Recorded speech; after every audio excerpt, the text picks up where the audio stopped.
안녕하세요. 코인크래프트입니다. 얼마 전 우리나라 시간 2월 4일과 6일에 미국 상하원과 하원에서 각각 암호화폐 스테이블 코인에 대한 규제 법안이 발의되었습니다. 뉴스에 관련된 내용이 나오곤 있긴 한데 너무 간단하거나 파편화되어 있어서 잘 모르겠어요. 그래서 우리 투자자들한테 어떤 영향을 주는지도 모르겠고요.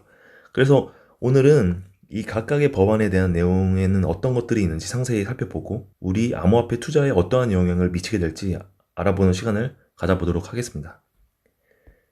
규제 법안을 발의한 이후 조금 늦은 시간 2월 2일에 기사가 올라왔습니다.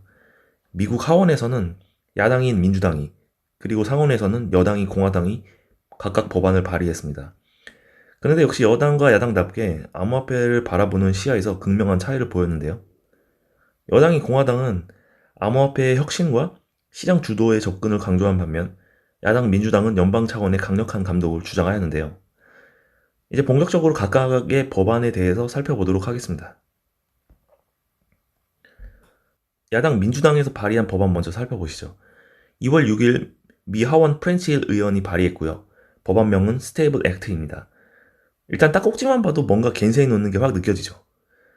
첫 번째는 발행 허가제 도입인데요. 미국 내에서 스테이블 코인을 발행하기 위해서는 반드시 규제 당국의 허가를 득해야 한다고 되어 있네요. 이를 통해 무분별한 스테이블 코인 발행을 금지하고 시장의 신뢰성을 높이기 위한 조치라고 하네요. 그리고 두 번째는 준비금 요건 강화인데요. 스테이블 코인의 담보로 미국 달러와 단기 국채 같은 자산을 1대1로 보유하는 것을 원칙으로 합니다. 이것은 스테이블 코인의 안정성을 높이고 투자자를 보호하기 위한 조치라고 하네요. 그리고 세 번째는 스테이블 코인 중에 달러나 국채가 아닌 암호화폐만으로 담보를 이루고 있는 스테이블 코인들이 있어요. 예를 들어서 다이라는 코인이 있죠.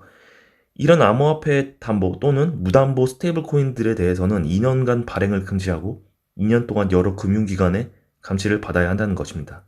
이건 정말 살벌하죠. 그리고 네 번째는 맨날 하는 소리죠. 소비자 보호 그리고 자금 세탁 방지를 위해 규제 기관의 감독을 받고 비금융회사는 스테이블 코인의 발행을 금지한다는 내용입니다.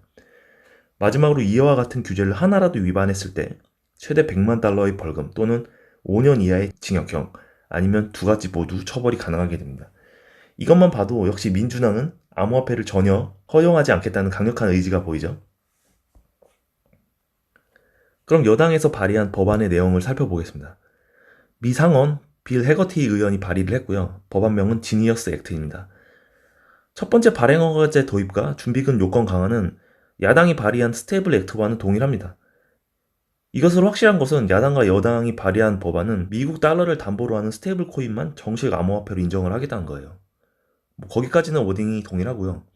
그럼 도대체 야당이나 여당이나 다 같이 강력한 규제를 하겠다는 것인데 뭐가 다른 거냐 하실 수가 있어요. 하지만 여당이 발의한 법안에는 이 항목이 추가되죠. 코인의 시가총액에 따라서 규제가 달라져요. 시총 100억 달러 이상의 코인에 대해서는 여당이 발의한 법안과 동일해요. 그런데 시총 100억 달러 이하의 코인에 대해서는 주 당국의 감독만 받아도 된다고 되어 있어요. 그러니까 앞으로 시총 100억 달러, 즉 한화로 약 15조 이하의 암호화폐는 주정부 마음대로 발행을 해도 된다고 되어 있죠. 즉 여당이 발의한 이 지니어스 액트는 연준의 허락 없이도 주정부가 마음대로 스테이블 코인을 발행하는 것을 허용하는 법안이라고 할 수 있습니다. 저는 이것만 해도 큰 의미를 두는 게 연방정부 차원에서는 스테이블 코인을 전면 통제하겠다는 것이 아니라 주 정부가 독자적으로 스테이블 코인을 발행하고 관리하는 길을 열어주겠다는 점이에요. 그리고 이 조항은 미국의 금융 중심지가 월스트리트에서 크립토에 친화적인 주, 즉 와이오밍이나 텍사스, 플로리다 같은 곳으로 분산될 가능성을 내포하고 있습니다.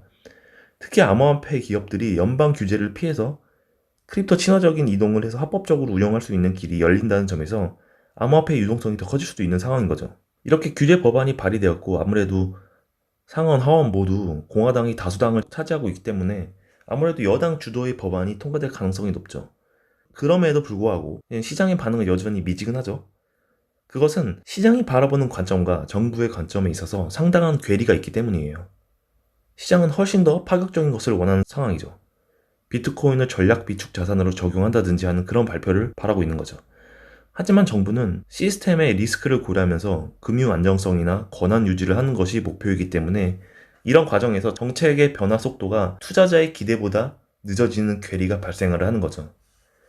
하지만 저는 미국이 한 단계 한 단계 암호화폐의 수도가 되기 위한 과정을 밟아 나가고 있다는 생각을 하고 있어요. 포석을 다지고 있는 거죠. 그래서 암호화폐를 장기적인 관점을 두고 투자를 하는 것이 맞다는 생각을 하고 있어요. 이전 SAB 121만 봐도 은행이나 금융기관이 고객의 암호화폐를 예치를 했을 때 이를 부채로 처리했었거든요. 그렇기 때문에 금융기관 입장에서는 암호화폐를 갖고 있으면 있을수록 이것은 부채의 증가로 나타나기 때문에 암호화폐를 갖고 있을 이유가 없었어요. 근데 SAB 122로 다시 규제가 발표되면서 은행들이나 금융기관들이 이제 암호화폐를 합법적인 자산으로 인식할 수 있게 되었거든요. 물론 위급 상황에서는 부채로 계산이 가능하긴 해요. 하지만 이런 경우는 특별한 상황이고 이걸로 인해서 암호화폐 시장의 불확실성이 일부 해소가 되고 있기는 합니다.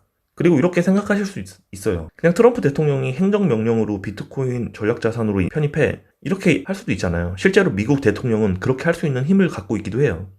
그럼에도 불구하고 그렇게 하지 않은 이유는 아무래도 행정명령은 정권이 바뀌거나 하면 바로 폐기되거나 힘이 약화될 위험이 있기 때문에 이 암호화폐를 장기적으로 미국 내에서 사용할 수 있도록 하기 위해 입법을 통해 진행하는 거라고 생각을 하고 있어요. 이것만 봐도 트럼프 대통령 측이 이 암호화폐를 바라보고 있는 관점이 상당히 진지하다라고 할 수 있죠. 이로써 암호화폐 산업 전반이 장기적으로 성장을 할 수 있는 가능성이 크다고 할 수 있습니다. 하지만 몇 가지 우려되는 부분도 있어요. 아무래도 의회 여야 모두 법정 화폐 기반의 스테이블 코인만 허가하는 법안을 내세우고 있어서 단기적으로는 법정 화폐를 담보로 하지 않는 스테이블 코인의 경우는 불확실성이 커질 예정이죠. 테더 스테이블 코인은 담보 구조를 100% 공개하지 않아서 투명하지가 않다는 우려가 많아요. 그래서 미국이나 유럽 국가에서도 계속 문제가 되고 있습니다. 그리고 다이와 같은 암호화폐를 담보로 하고 있는 스테이블 코인 역시 앞으로 어떤 방향으로 흘러갈지 알 수가 없습니다. 반면에 USDC는 반대급부로 명실상부 미국 정부가 내세우는 스테이블 코인으로 떠오르는 코인이 될 확률이 높죠. 그렇기 때문에 투자자 여러분들께서 이런 점을 참고하셔서 스테이블 코인을 매수하실 때에는 고려하셔야 될 것 같습니다. 저 또한 스테이블 코인은 예전에도 그렇고 요즘에도 USDC만 구매를 하고 있거든요. 일단 현재로선 이번 여당에서 발의한 지니어스 액트 법안이 통과가 되는 것이 첫 번째 도전 과제가 될 것 같고요. 이 법안이 통과된 이후로도 계속 미국을 암호화폐의 수도로 만들기 위한 작업들은 하나하나 이루어 나가게 될 거라고 생각합니다. 너무 단기적으로 급등할 만한 호재에만 기다리지 마시고요. 편안하게 한 발 물러서서 장기적인 안목으로 암호화폐 시장을 바라보는 여유를 가져보시는 게 어떨까 합니다. 그래서 오늘 영상은 이만 마치도록 하겠고요. 영상 유익하셨다면 좋아요, 구독 부탁드리겠습니다. 앞으로도 영상을 제작하는 데 많은 힘이 됩니다. 그럼 다음 시간에 더 유익한 정보로 찾아뵙도록 하겠습니다. 감사합니다.